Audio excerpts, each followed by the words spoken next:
may not be a supervisor or manager today, but the way that you conduct yourself and interact with others is what makes you a true leader.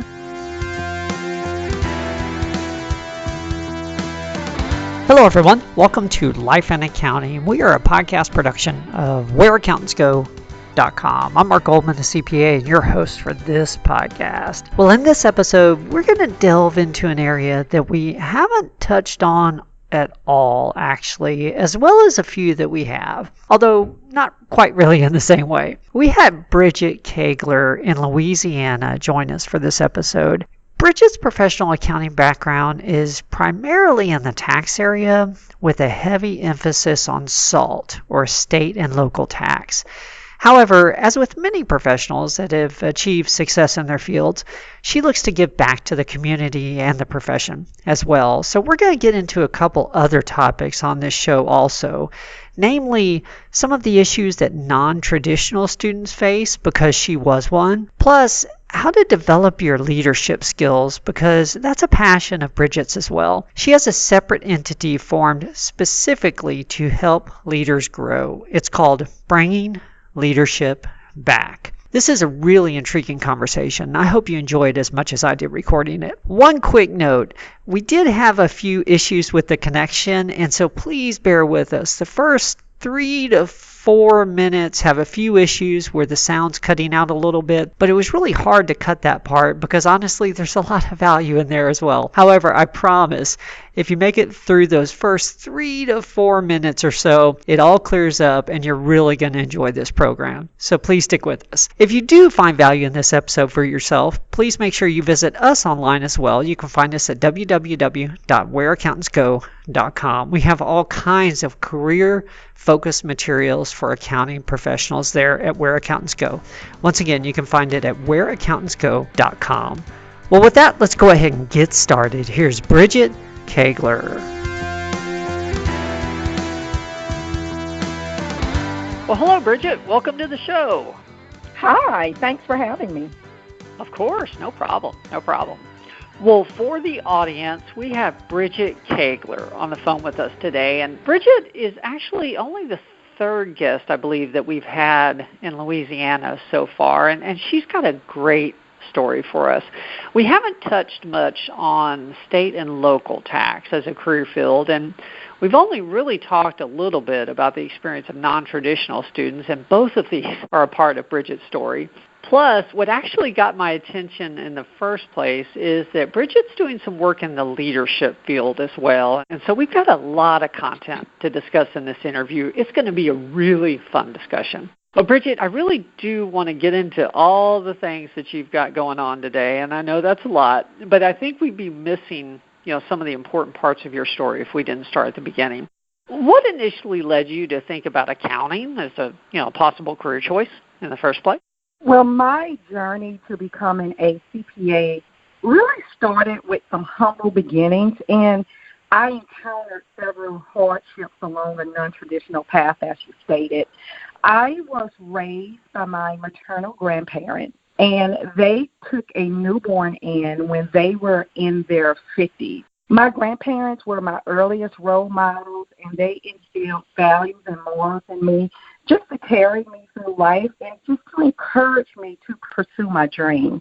By the time I was 18, both of my grandparents were deceased, and my aspirations of attending college right out of high school, it just didn't happen. And out of necessity, I went to work. And I can tell you, I had so many jobs before I finally knew and pursued to be an accountant. I was a cashier in a national grocery chain.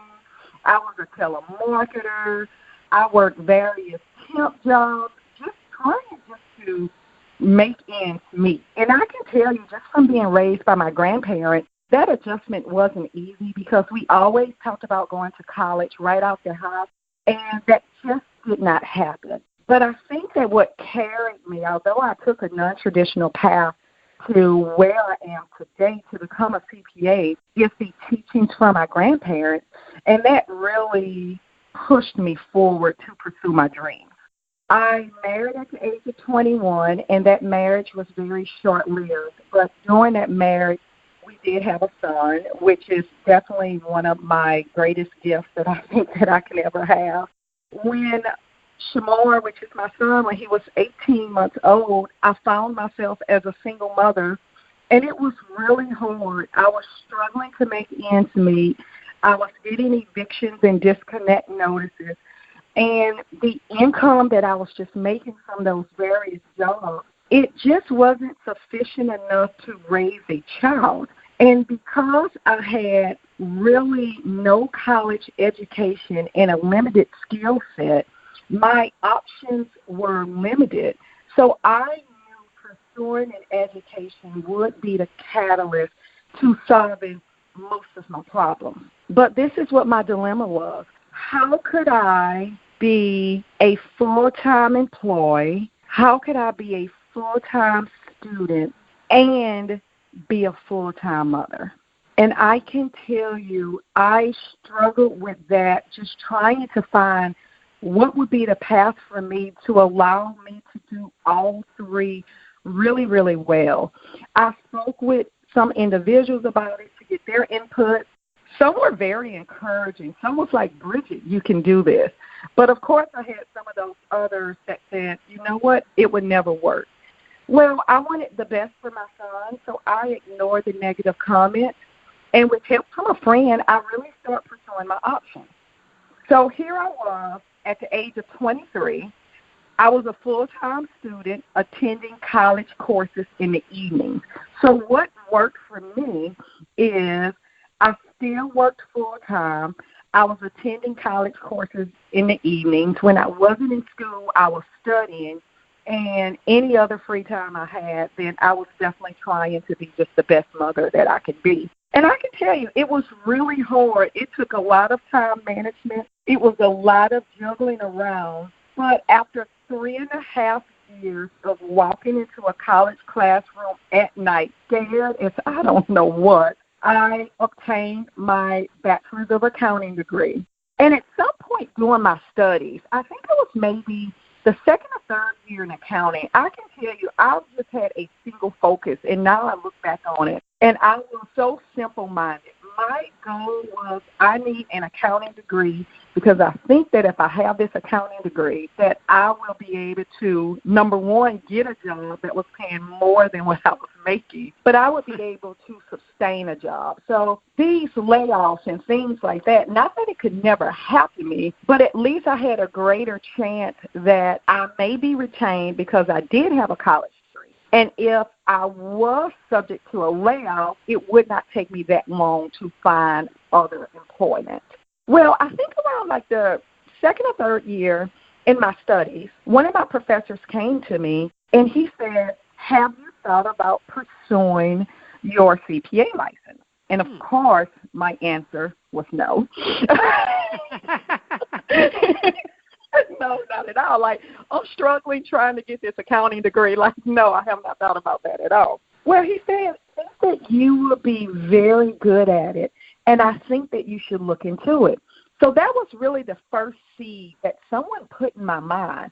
You need to look further than what you're looking today.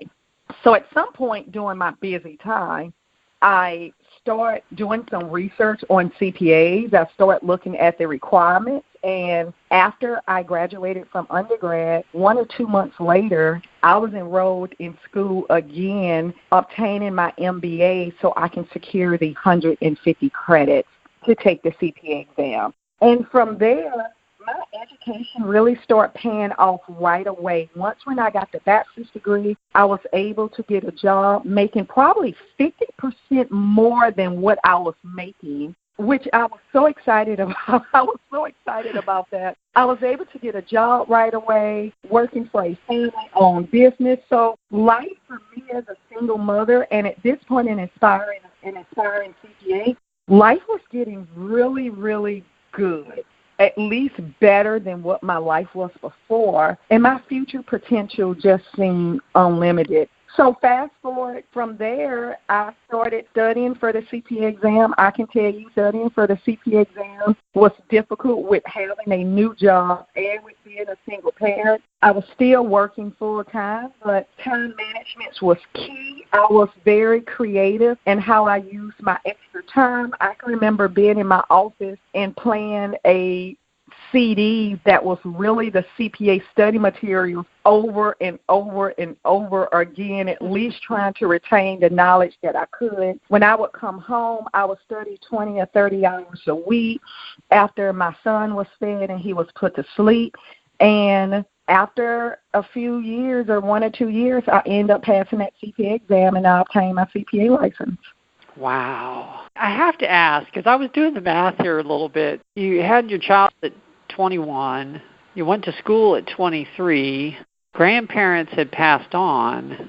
Did you have some support from friends or with your son?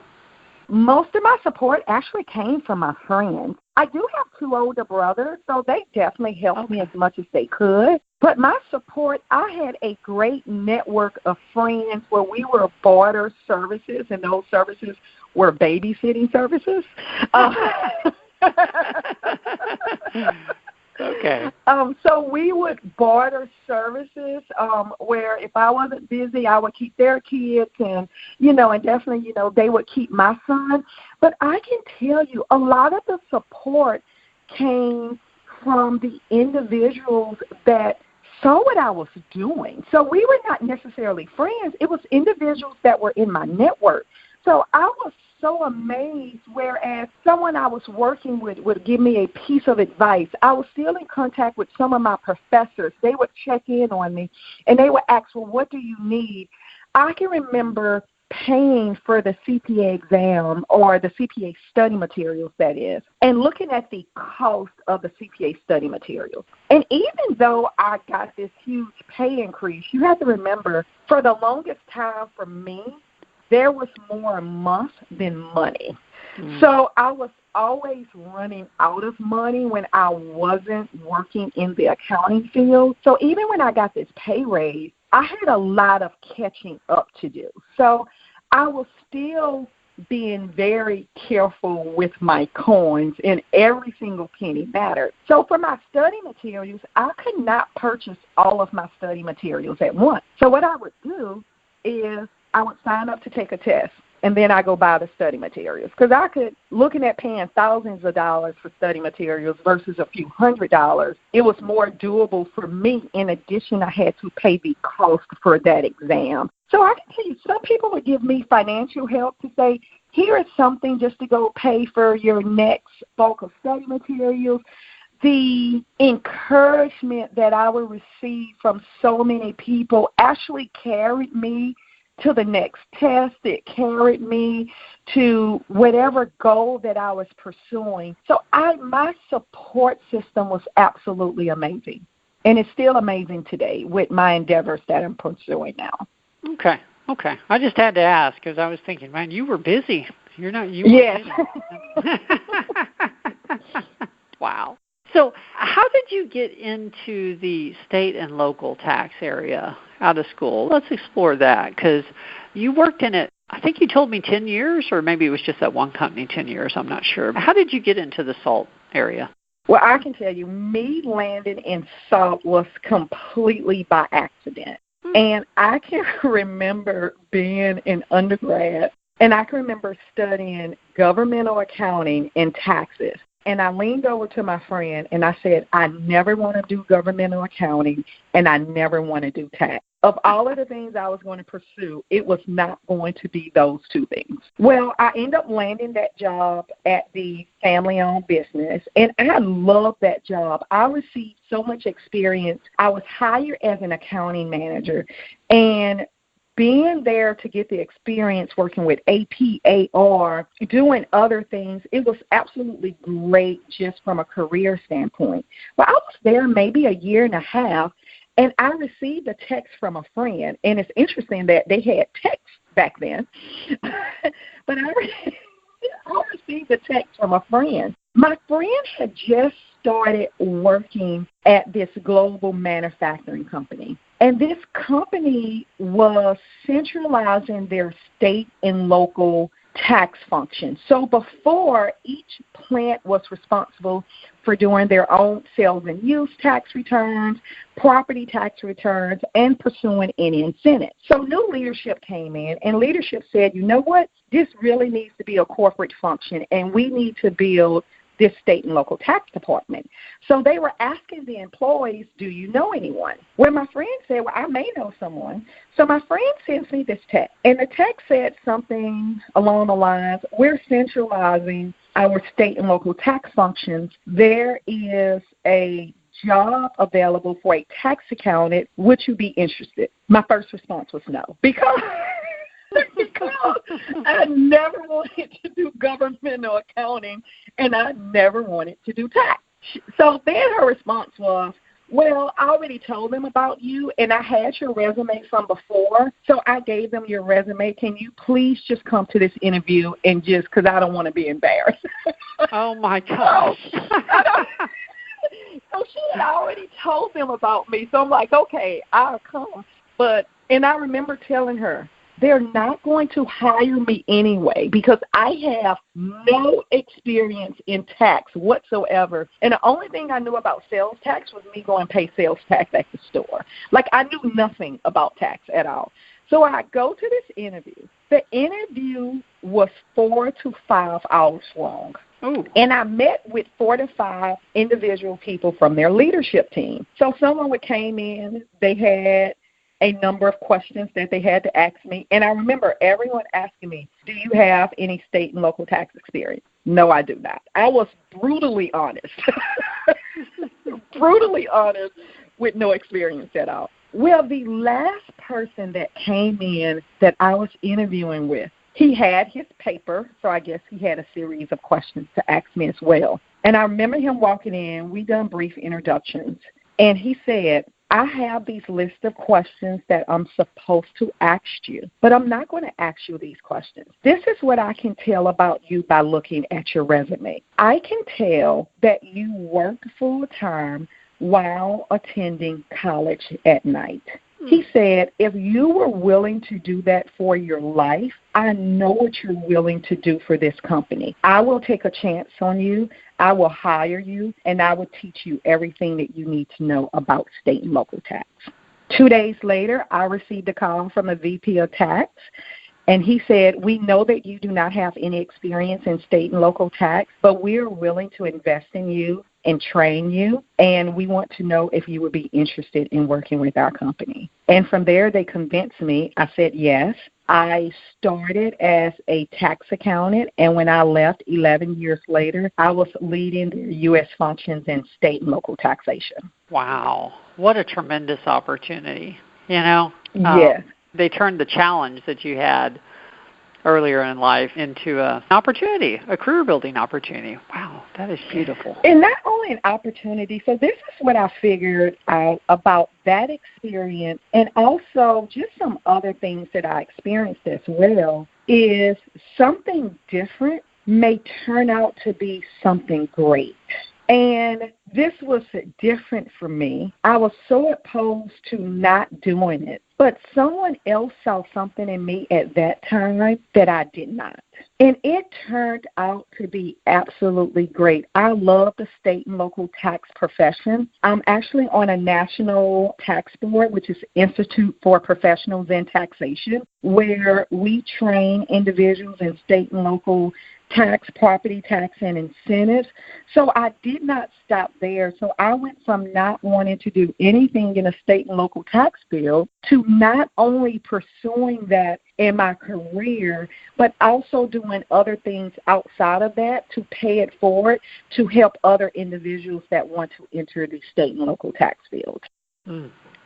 What did you enjoy about that the most, the state and local tax area? Because that's a long time that you spent in it. It is. The first 3 years, I can be honest, I did not enjoy it at all. And this is the reason why. It's the first 3 years I was doing tax returns. So anyone that works in state and local tax will know that if you're a monthly filer, tax returns are due on the 20th day of the following month. So all I done was file tax returns. I would sit at my desk, I would gather data, and I would file tax returns for all of our facilities. And if it wasn't sales and use tax, I was filing property tax or I was pursuing incentives. I think just once when I nailed the process of filing those returns, I started to get very bored. And I remember having a conversation with my VP many years ago, and I said, I cannot sit behind this desk and file tax returns for the rest of my life. It doesn't fit my personality. And he said, Bridget, I know. You are totally different than any other accountant or CPA that I have working in this tax department, because I wanted to be out. I wanted to talk to people. You know, like I'm truly an extrovert at heart, if you can tell. So sticking me behind a desk and just filing tax returns, in the beginning, I know I had to learn that process. And this is the thing that I learned in our careers. There are some things that we're going to have to do to progress, even though we may not care for it. So I knew I had to get through that process of learning how to do tax returns. But once when I master that, I'm thinking, what's next? I worked for a great company that heard me and they listened to me, and they said, okay, you can not only file tax returns, because of course they had to find someone else to fill that role, but you can go out and you can start doing sales and use tax training, or you can start looking at the data, analyzing the data, and you can see if you can possibly find some process and efficiency improvement. So I went from sitting behind my desk filing sales and use tax returns to now going outside of the tax department, going to the different facilities, training chemists, engineers on state and local taxation, working with other GBUs within the company about the importance of state and local taxation and how we can help with their bottom line. So I turned working in state and local tax into not just a process or compliance-oriented function. I turned that into a function of influence and a function of relationship building with all of the great individuals I was able to meet. Wow. And you enjoy your job so much more, and the company obviously benefits. My gosh, yeah. Yes, wow. It was awesome. Definitely a win. Well, like I mentioned in the intro, one of the lines, or actually the line that initially caught my attention, I saw this. You had on LinkedIn. It says, helping aspiring leaders grow. And then when I looked into your background further, I saw the Bringing Leadership Back, LLC. So I want to get to that. Take us forward in your career through, the next moves to when you started this focus on leadership, because I'm curious how that came about, and I want to know more. Yes. So the focus on leadership, again, totally came by accident. Probably within my 5th or 6th year of working in state and local tax, I was given an opportunity that led me to opening Bringing Leadership Back, LLC. But before I go there, I just want to just briefly touch on the importance of professional associations and not only being a member of a professional association, but getting involved.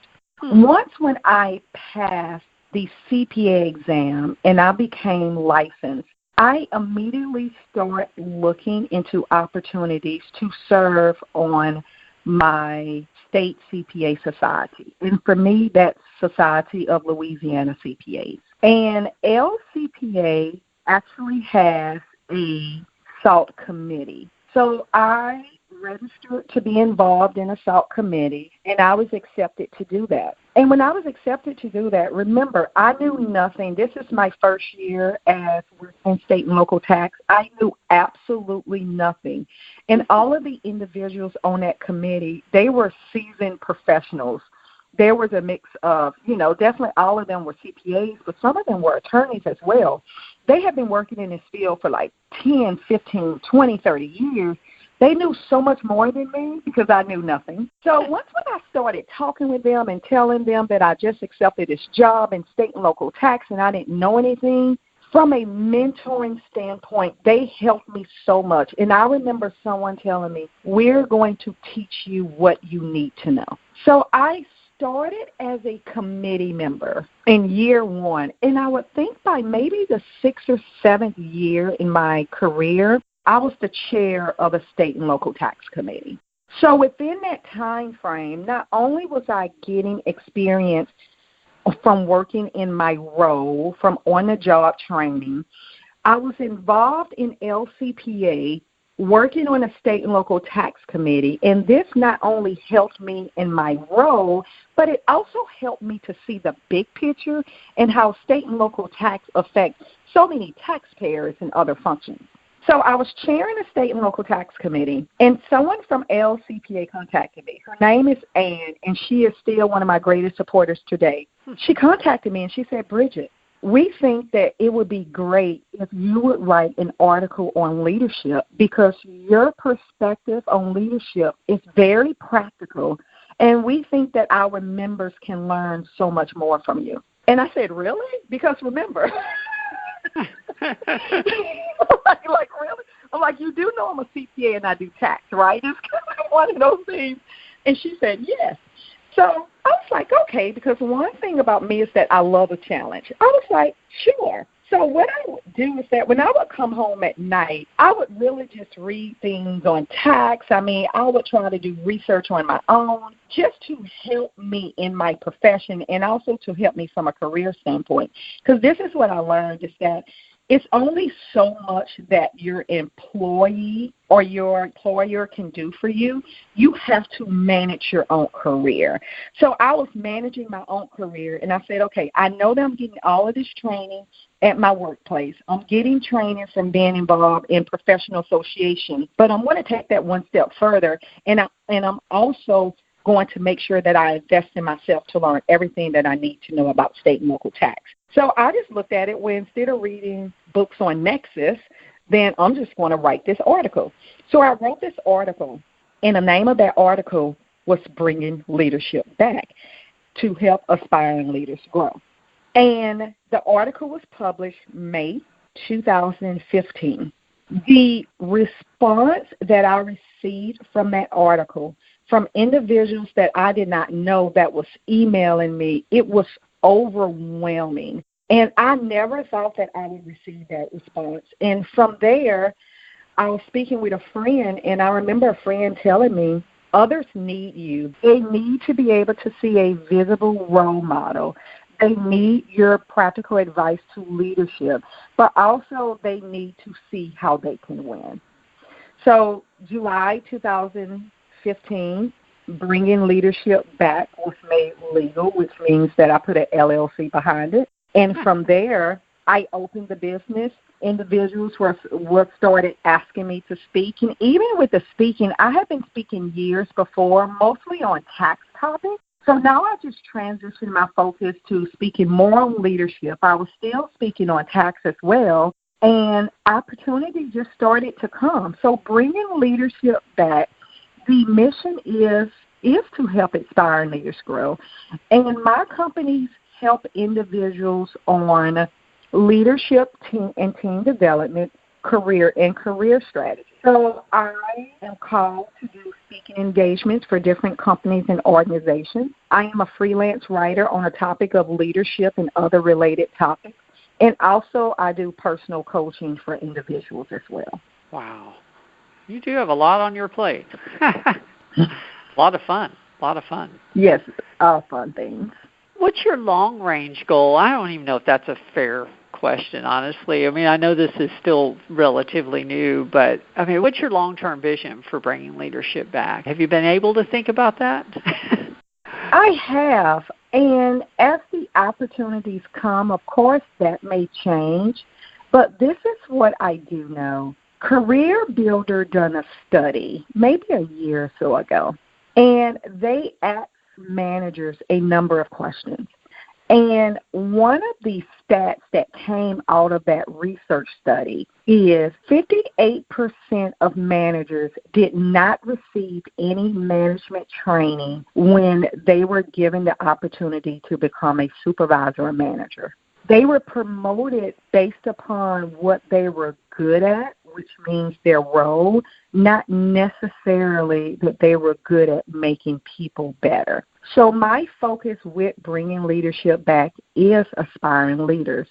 And I hope that companies and organizations, when they notice a aspiring leader or someone they deem as untapped talent, that they will call bringing leadership back to not only introduce the subject of leadership, but also to start talking about the things that make a great leader and the qualities that make a great leader. So it's not only based upon your technical skill set and education. Both of those things are important, but you need much more. You need the interpersonal skills. You need to know how to influence individuals even when you do not have a title.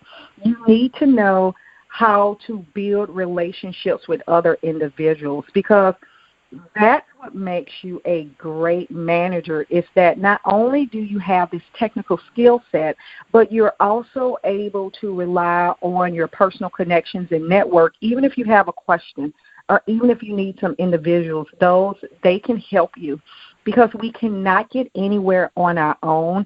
Everyone needs someone with them to help them to get to what that next step is. So I believe that we need our own personal board of directors, and I think that all managers and anyone in a supervisory role should have that. Yeah, definitely. Actually, I'm a big believer in coaching as well. I've used business coaches for years, and honestly, I wish I would have started, even earlier in my career. Yeah.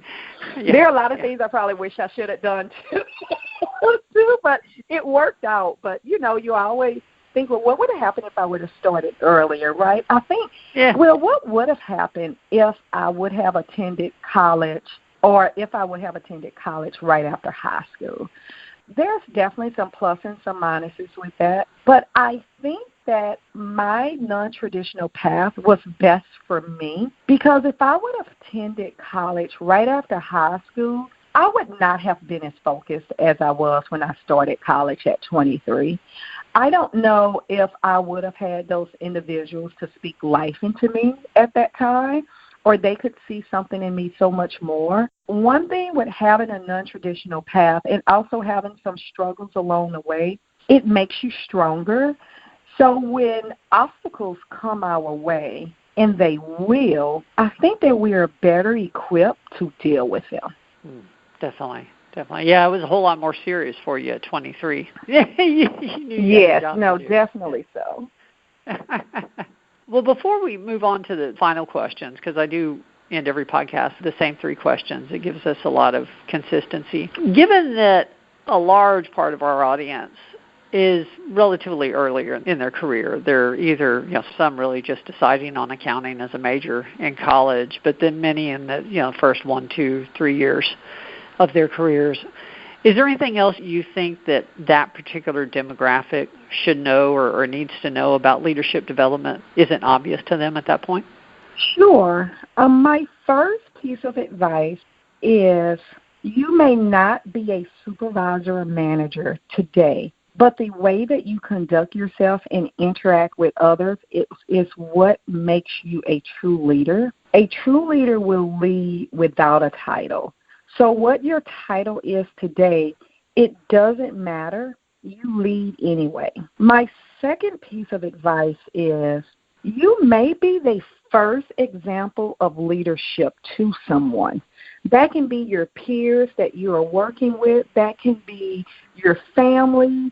That can be even if you are a single parent and you're doing this alone. You may be the first example of leadership. Let it be a lasting impression of professionalism and dedication, because those individuals are watching you and you may be their visible role model, and make sure that role model of what they see is a good one. And my last piece of advice is be excited about your future. What it looks like today, it doesn't mean that's what it's going to be 1 year, 5 years, or 10 years from now. Be excited about your future, especially when you're prepared for it.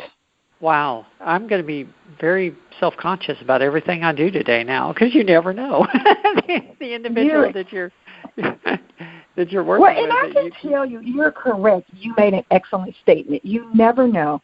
You never know who you're going to meet when you walk in a room. You never know who is watching your social media and when you post something out there. You never know when your name is going to come up in a conversation that you're not there of the next opportunity. So many opportunities have come to me because someone else has mentioned my name in another setting, and they've said, I think I need to meet this person that you're talking about. May I have her contact information? You never know. You're your most powerful marketing tool. Just make sure that you market yourself well. Wonderful. Well, I do end every show with the same 3 questions, and I want to be respectful of your time, so we probably should get to those. I'm really enjoying this conversation, though. It's hard. I know, me too. The first question is usually the easiest for guests. From a career perspective, what's been your proudest moment? My proudest moment is passing the CPA exam. I have so much love and loyalty to that profession because if I had not taken the route to major in accounting and passing the CPA exam, I do not think I would be where I am today, and I do not think that there would be a bringing leadership back. That profession has done so much more to me. It has given me stability from a career standpoint, but it has offered me so much more. I can definitely relate. Becoming a CPA has made a tremendous difference in my own career. Thank you for sharing that. Well, second question, tell us about a lesson that you learned the hard way. And the more you can tell us about the details of the situation, the better, because honestly, that's how we learn.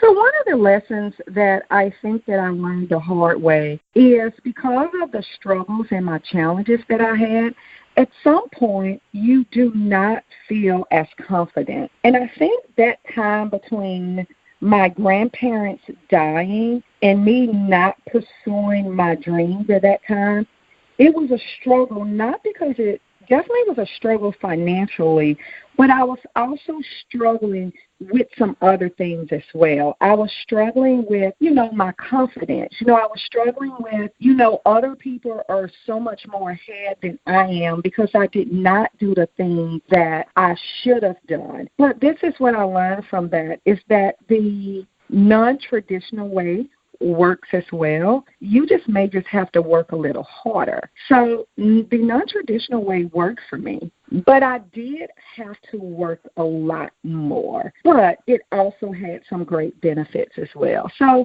if you're the one like me that you've started with a non-traditional path, it's okay. Just be ready just to put the work in. And I can tell you, when you put the work in, you're going to see the results from that.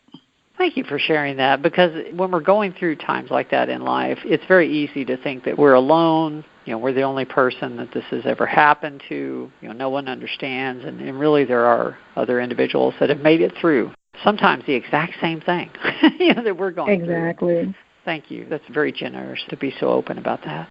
Well, last question, and then we'll go ahead and close it down. What has been the best piece of advice that you have ever received?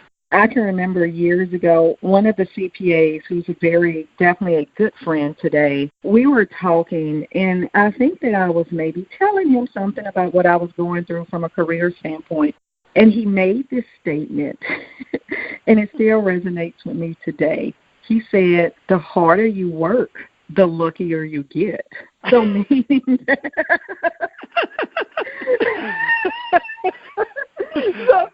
if you put the work in, the results are going to come. And I still remember that. And even today when I say I have so much going on, I remember the harder I work, the luckier I'm going to get. This is going to pay off. And this is what I've learned, which I think that can sum up everything from me being reared by my grandparents at a young age, to not going to college right away, to starting this non-traditional path, to definitely loving being a leader in a CPA profession and to now being the owner of Bringing Leadership Back LLC. What I've learned is every goal that I chased was necessary because it was taking me to my dream.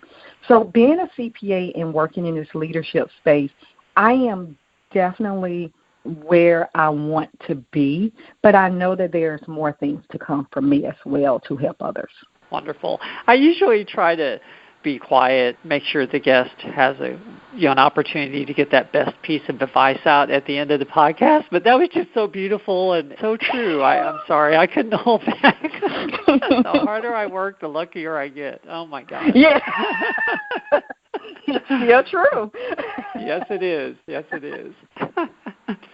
Well, this really has been a wonderful conversation. If someone wants to find out more about Bringing Leadership Back or you, or maybe they want to contact you about coaching or writing or something like that, what's the best way to find out more? I am on social media, so you can find me at LinkedIn. It's Bridget Kaigler. The last name is spelled Kaigler. I am posting messages of inspiration, leadership, and career strategy every day. So definitely follow me. Get something just to carry you along your day or your week. Also, I'm on Facebook. The Facebook name is Bringing Leadership Back, and you can find me on Instagram as well. If you want to contact me directly, you may contact me at area code 225-892-7582. I look forward to speaking with you, and most importantly, I look forward to being a part of your career journey and to help you win, because when you win, all of us win. Beautiful. Well, thank you again for your time. This really has been a tremendous episode. Thank you so much. Thank you. Thanks for having me.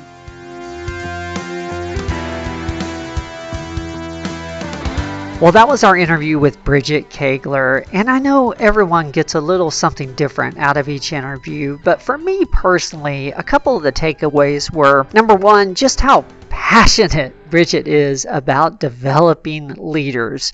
She absolutely exudes positivity when you're talking about that. And then secondly, I found it interesting, although not surprising, how her involvement with the Louisiana CPA Society has not only helped her in making some good connections, but in really furthering her career by giving her good resources to go get more and more knowledge about her specialty. It's really helped her grow her career, and I think there's probably a lesson in there for all of us. Involvement is a good thing. I'm really glad that Bridget made time for this interview. I truly enjoyed recording it. If you found some truth in this for yourself, please check out all our other episodes as well. You can find them at www.whereaccountantsgo.com. We've been recording interviews for well over 3 years now. We have over 150 episodes, and I'm sure you'll find some others that speak to you personally as well. Once again, you can find it at whereaccountantsgo.com. Well, thank you again for joining us. I'm Mark Goldman, your host for Life in Accounting, the Where Accountants Go podcast, and we will see everyone next week. There's more to come.